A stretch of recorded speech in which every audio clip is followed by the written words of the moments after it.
जी अस्सलाम वालेकुम कैंडिडेट्स, कैसे हैं आप लोग? होप कि आप लोग सब खैर वफियत से होंगे। Today we will discuss about the internal structure of the sun. ठीक है, हम सन के इंटरनल स्ट्रक्चर के बारे में चीज़ों को पढ़ेंगे। One of the most important topic है आपके पास आपकी एस्ट्रोनॉमी का, जिसके अंदर हम अपने सोलर सिस्टम को पढ़ते हैं। और सोलर सिस्टम के अंदर आप लोगों को पता है कि उसके अंदर आपके पास 8 प्लैनेट्स हैं, कुछ ड्वार्फ प्लैनेट्स हैं, कुछ आपके पास रॉकी बेल्ट्स हैं, कुछ आपके पास मीटियोराइट्स हैं, और जो सबसे आपके पास जाइंट चीज है उसका नाम है द सन। तो यहाँ पे जो हम डिस्कस करेंगे वो आपके सूरज के बारे में, जो आपके पास इंपॉर्टेंट बातें हैं जो आपको डिफरेंट कम्पिटेटिव एग्जाम्स के अंदर और स्पेशली आपको C S S P M S के अंदर आपको हेल्प कर सकती हैं, उसको हम यहाँ पे डिस्कस कर रहे हैं। ठीक है, इंटरनल स्ट्रक्चर ऑफ सन। तो आपके पास जो सन है, अगर हम अपने सोलर सिस्टम की बात करें तो सन इज वन ऑफ द आपके पास लार्जेस्ट आपके पास ऑब्जेक्ट है इन आवर सोलर सिस्टम। हमारे सोलर सिस्टम के अंदर सबसे जो बड़ा आपके पास ऑब्जेक्ट है उसका नाम हमारे पास क्या है? दी सन। ठीक है, अगर सन के बारे में फर्दर बात करें, अगर इसको टोटल मैस के अंदर इसकी कैटेगराइजेशन करें, लेट्स सपोज आपके पास, अगर आपके सोलर सिस्टम का टोटल मैस आपके पास 100 है, तो 99.8% ऑफ आवर सोलर सिस्टम जो है का मैस जो है वो आपके पास क्या करता है? वो आपके पास सन ऑक्युपाई करता है, total mass of solar system. ठीक है, total total mass of solar system. ठीक है, अब इसके बारे में नेक्स्ट बात करते हैं। इसी तरह आपके पास पॉइंट्स बनते जा रहे हैं और इसी को आप एक सेंटेंस फ्रेजिंग के अंदर लाएंगे तो आपके पास एक कंप्लीट सवाल बन जाएगा। ठीक है, इसके बारे में ये कहा जाता है कि अगर इसके डायमीटर की बात करें तो ये जमीन, जितना आपके पास जमीन का डायमीटर है ना, उसका अगर 109 टाइम आप लें, 109 टाइम्स ऑफ अर्थ डायमीटर, ठीक है, मतलब ये जमीन से 109 गुना आप लोगों के पास बड़ा है। इसका डायमीटर आपके पास है कितना? इसका डायमीटर को अगर आप न्यूमेरिकल वैल्यू के अंदर डिटरमिन करें तो इसका डायमीटर आपके पास 139 है। इसका डायमीटर आपके पास क्या होता है? 139 1940, मतलब 13,91,940 किलोमीटर इसका आपके पास क्या है? डायमीटर है, जो कि जमीन के डायमीटर से 109 गुना आपके पास क्या है? ज्यादा है। ठीक है, फिर उसके बाद आपके पास ये आता है, सबसे जो इंपॉर्टेंट बात है वो इसकी है एज।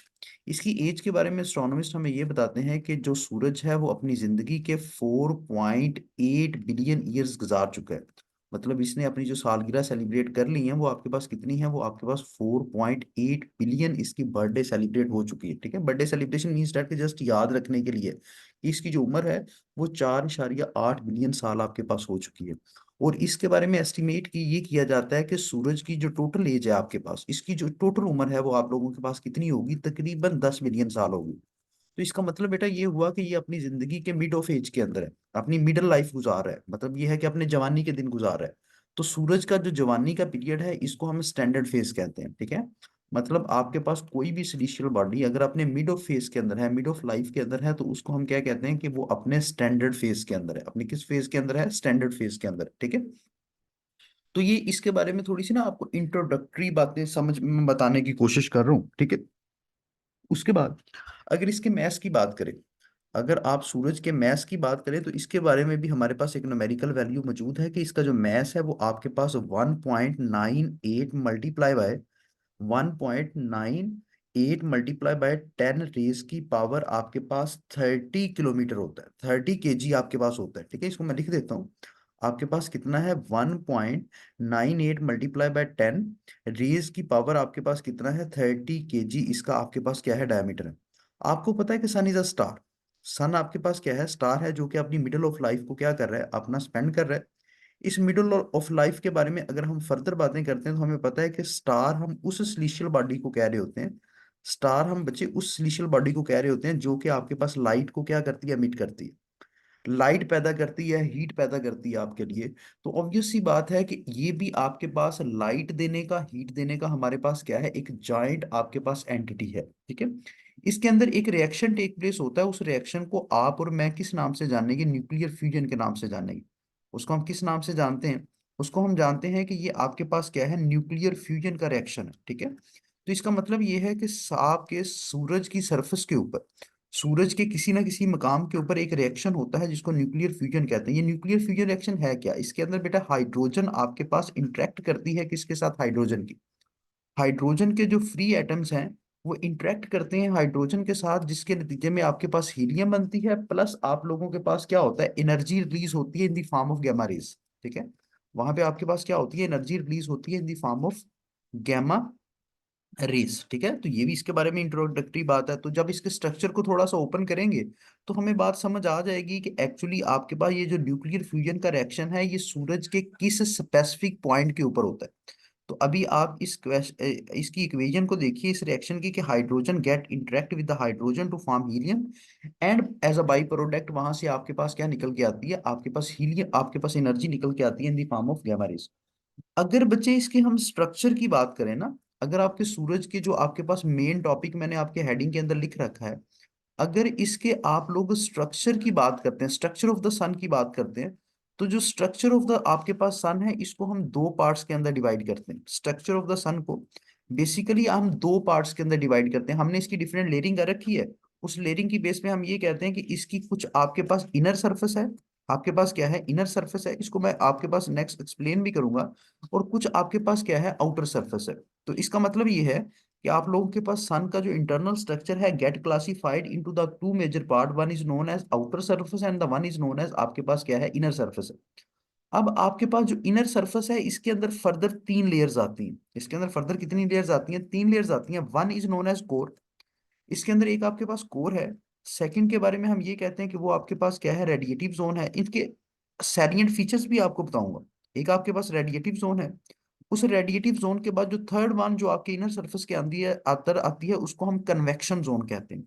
उसको हम क्या कहते हैं, कन्वेक्टिव जोन भी कहते हैं या कन्वेक्शन जोन, आपके पास कन्वेक्शन जोन कहते हैं। तो आपके पास the inner surface of the sun, वो आपके पास फर्दर मुश्तमिल है आपके रेडिएटिव जोन पे, कन्वेक्टिव जोन पे और रेडिएट कन्वेक्शन जोन पे। ठीक है, और इसी तरह अगर हम आउटर सरफेस की बात करें, तो आउटर सरफेस के अंदर आपके पास आती है फोटोस्फेयर। फोटोस्फेयर, उसके बाद आप लोगों के पास आ जाता है सेकंड वन पे हमारे पास है, इसके अंदर उसको हम कहते हैं क्रोमोस्फेयर। क्रोमोस्फेयर, और क्रोमोस्फेयर के अलावा जो थर्ड आपके पास लेयर है, उस लेयर को हम और आप जानते हैं उसी नाम से, जो जिससे हम पिछले कोई 2-3 साल से सफर कर रहे हैं, कोरोना। ठीक है, वो आपके पास क्या है, कोरोना। अभी इसका नाम कोरोना नहीं रखा गया, ये अर्लियर डेज के अंदर ही जो आपके पास सन की स्टडी करने वाले लोग थे, उन्होंने इसको नाम क्या दे दिया, आपके पास कोरोना का नाम दिया। ठीक है, तो ये आपके पास क्या है, सन के स्ट्रक्चर को हम दो पार्ट्स के अंदर क्या कर देते हैं, डिवाइड कर देते हैं। मतलब ये है कि जो सन का इंटरनल स्ट्रक्चर है, वो 6 लेयर्स के ऊपर मुश्तमिल है। जो अंदर वाली 3 लेयर्स हैं उनको हम इनर सरफेस कहते हैं, जो बाहर वाली 3 लेयर्स हैं उसको हम क्या कहते हैं, उसको हम आउटर सरफेस कहते हैं। ठीक है, बात क्लियर हुई। अब जरा बात करते हैं इन लेयर्स के बारे में, मतलब स्पेसिफिकली इन लेयर्स के बारे में हम क्या करेंगे, बात करेंगे। ठीक है, जब इन लेयर्स के बारे में बच्चे हम लोग बात करते हैं, तो इसका मतलब ये हुआ कि हमने इनको डिवाइड करना है आपकी 6 लेयर्स के अंदर। 6 लेयर्स मैं यहाँ पे बनाने की कोशिश करता हूँ। The inner most layer is known as आपके पास क्या है, उसका नाम है आपके पास core. The inner most layer is known as core. अब इसके बारे में साथ साथ लिखते भी जाते हैं, जो सबसे बाहर वाली लेयर है आपके पास, उसका नाम हमारे पास क्या है, कोर है।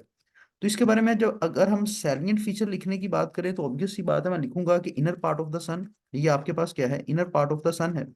उसके अलावा आप लोगों के पास इसका आपके पास सेकंड सैलिएंट फीचर आ जाता है। तो एक्चुअली जो inner part of the sun है, ये वो सरफेस एरिया है, ये सन का वो एरिया है जहां पे न्यूक्लियर फ्यूजन का रिएक्शन टेक प्लेस होता है। आपके पास क्या है, विच मीन्स डैट कि ये वो सूरज का एरिया है विच पावर्स द सन, क्योंकि यहाँ पे आपके पास न्यूक्लियर फ्यूजन होती है। न्यूक्लियर फ्यूजन के नतीजे में वहां पे आपके पास एनर्जी रिलीज होती है, तो मैक्सिमम जो एनर्जी आपके पास बनने का प्रोसेस है, वो कहाँ पे होता है, आपकी कोर के अंदर। अगर सन के टोटल डायामीटर में से 25% सेक्शन हम लेना, सन के टोटल डायामीटर का 25% जो होता है, वो आपके पास कोर होती है। 25% ऑफ आपके पास क्या है, sun diameter, 25% of the sun diameter आपके पास कोर लेके चलती है। और अगर यहाँ पे हम टेम्परेचर की बात करें कि यहाँ पे आप लोगों के पास टेम्परेचर कितना होता है, तो टेम्परेचर आपके पास यहाँ पे जो नोट किया गया है, वो 15 मिलियन डिग्री सेंटीग्रेड है। आपके पास 15 मिलियन आपके पास क्या है, डिग्री सेंटीग्रेड, यहाँ पे आपके पास टेम्परेचर नोट किया गया है। तो ऑब्वियस सी बात है कि हमें चीजें ये पता चली कि आपके पास the inner most layer of the sun is known as core, जो कि सूरज को इम्पावर करती है। क्यों, क्योंकि यहाँ पे एक रिएक्शन होता है, वो रिएक्शन आपको प्रीवियस स्लाइड के अंदर मैं बता चुका कि उस रिएक्शन को हम क्या कहते हैं, न्यूक्लियर फ्यूजन का रिएक्शन कहते हैं, न्यूक्लियर फ्यूजन का रिएक्शन कहते हैं। ठीक है, और यहाँ पे आप लोगों के पास क्या है, ऑब्वियस सी बात है कि अगर न्यूक्लियर फ्यूजन का रिएक्शन होता है तो यहाँ पे आपके पास मैक्सिमम हाइड्रोजन मौजूद है। सबसे ज्यादा आपके पास क्या चीज मौजूद है, आपके पास मैक्सिमम हाइड्रोजन की प्रेजेंस जो है वो आपकी कोर एरिया के अंदर है। सूरज के कोर एरिया के अंदर मैक्सिमम हाइड्रोजन की जो प्रेजेंस है आपके पास, वो कहाँ पे है, वो आप लोगों के कोर के अंदर है। तकरीबन 600 मिलियन टन हाइड्रोजन यहाँ पे मौजूद होती है। कितने मिलियन टन, 600 मिलियन टन आप लोगों के पास यहाँ पे हाइड्रोजन की प्रेजेंस है। ठीक है, तो कोर के बारे में अगर पेपर के अंदर आपको सवाल आ भी जाता है, पेपर के अंदर आपसे क्वेश्चन वो पूछ भी लेता है, तो इसके बारे में आपने लिटिल बिट इसके बारे में क्या करना है, इसको प्रेजेंट आप लोगों ने यहाँ पे कर देना है, इसको आपने लाजमन यहाँ पे क्या करना है, प्रेजेंट कर देना है। तो here we we are discussing about the, आपके पास the inner most surface of the sun, inner most surface of the sun के बारे में हम जान रहे हैं। अब आप लोगों के पास आ जाती है द सेकंड लेयर। हमारे पास क्या आ जाती है, सेकंड लेयर को हम लोग क्या कहते हैं, द सेकंड लेयर भी आपके किसके अंदर होती है, इनर सरफेस ऑफ सन के अंदर आती है। इनर सरफेस ऑफ सन के अंदर ही आती है ना, जिसका नाम आपने और मैंने क्या रखा, आपके पास हमने पढ़ा, हमने रखा थोड़ी है, हमने जो पढ़ा है उसका नाम आप लोगों के पास है रेडिएटिव जोन। आपके पास क्या है, रेडिएटिव जोन उसका नाम है। तो इसके बारे में भी दो तीन बातें लिख लेते हैं कि रेडिएटिव जोन आपके पास क्या होता है, the second layer of the sun. आपके पास क्या है, second layer of the sun है। Second layer of the sun होने के साथ साथ इसका भी कोई एक खास टेम्परेचर तो होगा, इसका मतलब ये है इसका भी आपके पास क्या होगा, खास टेम्परेचर होगा। अगर लेट्स सपोज इसके डायमीटर की अगर हम पहले बात कर रहे हैं, तो इसका डायमीटर तकरीबन आपके पास 1 मिलियन किलोमीटर इसका डायमीटर होता है। मतलब 1 मिलियन किलोमीटर जो इसका आपके पास डायमीटर है, वो आपके पास किसका होता है, वो आपके पास रेडिएटिव जोन का होता है। ठीक है, उसके बाद इसका जो टेम्परेचर है, वो टेम्परेचर लिख लें कि इसका जो टेम्परेचर है वो आप लोगों के पास तकरीबन 10 मिलियन डिग्री सेंटीग्रेड होता है। आपके पास कितना होता है, 10 मिलियन। मतलब ये है कि जैसे जैसे आप कोर से पीछे की तरफ हट रहे हैं, जैसे जैसे आप कोर से नीचे की तरफ आ रहे हैं, तो ऑब्वियस सी बात है आपके पास जो टेम्परेचर है वो क्या कर रहा है, आपके पास फॉल कर रहा है। वाई, क्योंकि जैसे जैसे आप इनर सर्फेस से मूव करेंगे, तो आपके पास जो टेम्परेचर है वो क्या करेगा, डिक्रीज करेगा, क्योंकि वहां पे जो आपके पास हाइड्रोजन है उसकी क्या होना स्टार्ट हो जाएगी, कमी होना स्टार्ट हो जाएगी। ठीक है, अब इसके बारे में देखिए, यहाँ पे जो एनर्जी है, यहाँ पे जो टेम्परेचर है फिर 10 मिलियन क्यों होता है, क्योंकि ये आपके पास सन का जो हिस्सा है, ये इनर पार्ट से एनर्जी को, हीट को रिसीव करता है by a process is known as radiative, आपके पास फ्यूजन एक प्रोसेस है। मतलब आप लोगों को पता होगा कि आपके पास चीजें फ्यूज होती हैं, तो इसी तरह बेटा आप लोगों के पास हीट भी फ्यूज होती है, आपके पास रेडिएशंस भी फ्यूज होती हैं, जिसकी वजह से रेडिएटिव जोन के अंदर जो टेम्परेचर है वो 10 मिलियन डिग्री सेंटीग्रेड तक होता है। अगर फॉर्म ऑफ एनर्जी रिलीज की हम बात करें ना, कि एनर्जी किस किस फॉर्म के अंदर आपके पास रिलीज हो सकती है, ठीक है, आपके पास लेट्स सपोज मैं एक छोटी सी बात आपके पास लिख देता हूँ, फॉर्म ऑफ एनर्जी रिलीज। ठीक है, फॉर्म ऑफ जो एनर्जी रिलीज आप लोगों के पास है, वो हम बेसिकली हम लेके चल रहे होते हैं कि वो आपके पास तीन फॉर्म के अंदर एनर्जी रिलीज होती है। One is known as convection, एक आपके पास क्या है, कन्वेक्शन है। इसको आप गूगल भी कर सकते हैं, और आपकी इसके ऊपर एक सेपरेट मैं वीडियो भी बना दूंगा। आपके पास क्या है, एक कन्वेक्शन होती है, एक रेडिएशन होती है, और एक आपके पास क्या होती है, कंडक्शन होती है। एक आप लोगों के पास क्या होती है, कंडक्शन होती है। तो इसमें से जो एक one form of the energy है, वो आप लोगों के पास क्या है, रेडिएशन फ्यूजन है, जिसके जरिए आपके पास जो रेडिएटिव जोन है वो इनर पार्ट से एनर्जी को क्या करता है, बच्चे रिसीव करता है। इनर पार्ट से आपके पास एनर्जी को क्या करता है, रिसीव करता है। और वो वार्म रहता है, जिसकी वजह से उसका जो टेम्परेचर है वो आप लोगों के पास कितना होता है, आप लोगों के पास 10 मिलियन डिग्री सेंटीग्रेड होता है। अब यहां से थोड़ा सा आगे की तरफ बढ़ते हैं। आगे बढ़ने का मतलब ये है कि हमने यहाँ पे तीसरी लेयर को डिस्कस करना है, और वो जो तीसरी लेयर आप लोगों के पास है, वो भी इनर सरफेस के अंदर ही आपके पास एग्जिस्ट करती है। वो भी किसके अंदर ही एग्जिस्ट करती है, आप लोगों के पास इनर सरफेस के अंदर ही एग्जिस्ट करती है। और उस तीसरी लेयर का जो आप लोगों के पास नाम है, उस लेयर का बच्चे आप लोगों के पास नाम है, उसको आप कन्वेक्शन जोन कहते हैं। उसको हम क्या कहते हैं, कन्वेक्शन जोन कहते हैं। उसको हम क्या कहते हैं, कन्वेक्शन जोन कहते हैं। और कन्वेक्शन जोन के बारे में लिख लें कि ये third layer of the sun है। ये आप लोगों के पास क्या है, third layer of the sun है। या इसको सिंपली ये भी आप कह सकते हैं कि ये आपके पास जो सूरज का इनर मोस्ट सरफेस है ना, उसकी आउटर लेयर है। ठीक है, मतलब अगर सिर्फ इनर सरफेस की हम बात कर रहे हैं, जिसके अंदर हमने तीन लेयर्स को समा किया, तो उसकी तो आउटर मोस्ट लेयर ही है ना कन्वेक्शन जोन आप लोगों के पास। तो यहाँ पे आपके पास क्या है, यहाँ पे आपके पास कन्वेक्शन के मेथड से एनर्जी आती है। यहाँ पे आपके पास क्या करती है, कन्वेक्शन के मेथड से आपके पास एनर्जी आती है। One form of the energy release है आपके पास कन्वेक्शन। ठीक है, कन्वेक्शन की फॉर्म के अंदर एनर्जी आती है, और यहाँ पे जो टेम्परेचर होता है, वो आप लोगों के पास जो टेम्परेचर है वो आप लोगों के पास तकरीबन 2 मिलियन डिग्री सेंटीग्रेड, यहाँ पे आपके पास क्या होता है, टेम्परेचर होता है 2 मिलियन डिग्री सेंटीग्रेड। आप लोगों के पास क्या होता है, यहाँ पे आप लोगों के पास टेम्परेचर होता है 2 मिलियन डिग्री सेंटीग्रेड। ठीक है, आपके पास सेंटीग्रेड। अब यहां से हम चीजों को जरा नेक्स्ट मूव करते हैं, तो आपको inner surface of the sun की समझ आई, the inner most layer known as core, फिर रेडिएटिव जोन के बारे में पढ़ा, फिर हम लोगों ने कन्वेक्शन जोन के बारे में पढ़ लिया। ठीक है, इसी तरह बेटा इसके बाहर अगर आप चलेंगे, लेट्स सपोज यहाँ पे आपको इसी स्लाइड के अंदर मैं दो तीन चीजें बता दूं कि अगर आप लोग इसको हम लेके चलेंगे, ये मैं इसको आपके पास कलर डिफरेंट कर देता हूँ। ये जो मरून कलर के अंदर मैं इसकी लेयर्स बनाने की कोशिश कर रहा हूँ, इन लेयर्स को हैं इसके बाहर, क्योंकि यहाँ पे हमारे पास स्लाइड के ऊपर जगह नहीं है, तो मैं इसको नेक्स्ट स्लाइड पे लेके जाऊंगा। लेकिन ये है कि ये आपके पास जो फोर्थ लेयर है, इसको हम क्या कहते हैं, इसको हम फोटोस्फेयर कहते हैं। इसी तरह जो आप लोगों के पास फिफ्थ लेयर आएगी, इस तरह हमारे पास क्या है, जो फिफ्थ लेयर आएगी उसको हम क्या कहेंगे, क्रोमोस्फेयर कहेंगे। इसी तरह आपके पास जो सिक्स्थ लेयर आएगी, आल्दो की जो सिक्स्थ लेयर होती है ये आपके पास जिग जैग फॉर्म के अंदर होती है, तो जो सिक्स्थ लेयर आएगी इसको हम क्या कहेंगे, इसको हम कोरोना कहेंगे।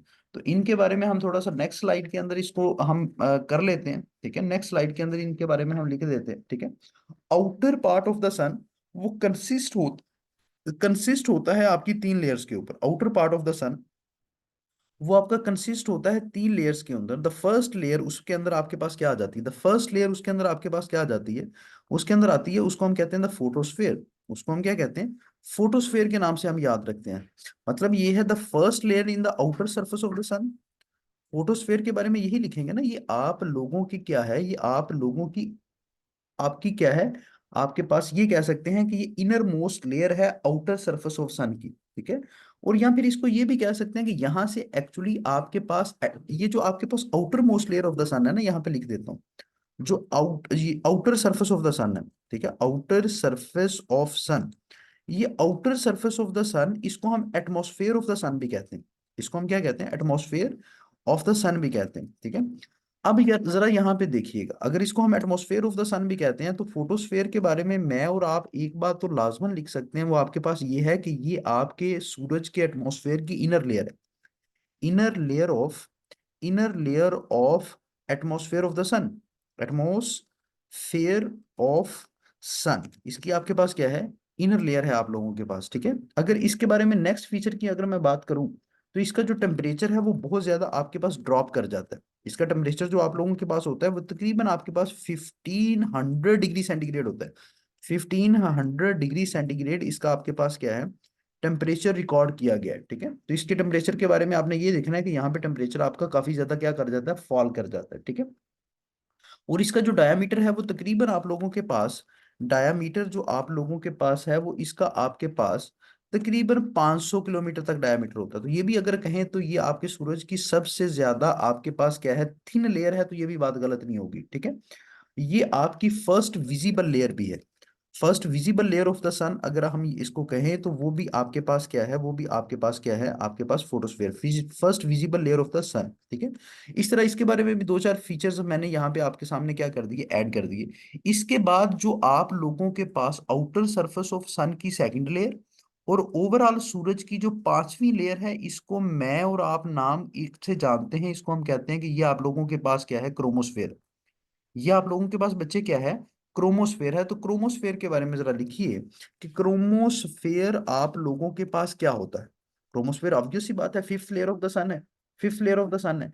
यहाँ पे आपके पास गैसेस की लेयर होती है, thin layer of the gases आपके पास मौजूद होती है, thin layer of the gases आप लोगों के पास यहाँ पे क्या है, आप लोगों के पास मौजूद है। ठीक है, ये भी नजर आती है, और इसका जो लाइट स्पेक्ट्रम होता है, इसका जो लाइट स्पेक्ट्रम मीन्स दैट कि ये किस आपको कलर के अंदर नजर आती है, वो आपको रेड कलर के अंदर ये आप लोगों को नजर आ रही होती है। ठीक है, उसके अलावा आप लोगों के पास क्या आ जाता है कि इसका जो टेम्परेचर है वो बढ़ना स्टार्ट कर देता है। आल्दो कि जैसे जैसे आप सेंटर से बियॉन्ड जा रहे हैं, अवे जा रहे हैं, टेम्परेचर को डिक्रीज करना चाहिए, लेकिन यहाँ पे जो टेम्परेचर है वो रिकॉर्ड किया जाता है इन अ रेंज 6000 से लेके तकरीबन 50,000 डिग्री सेंटीग्रेड तक। मतलब इसके अंदर काफी ज्यादा आपके पास क्या है, एक रेंज मौजूद है आपके पास, सेंटीग्रेड। तो आपके पास क्या है, इसका टेम्परेचर आपके पास 6000 से लेके आपके पास क्या है, 50,000 डिग्री सेंटीग्रेड तक आपके पास नोट किया जा चुका है। ठीक है, अब हमें बात ये समझनी है कि जैसे जैसे हम अंदर से बाहर की तरफ आ रहे हैं,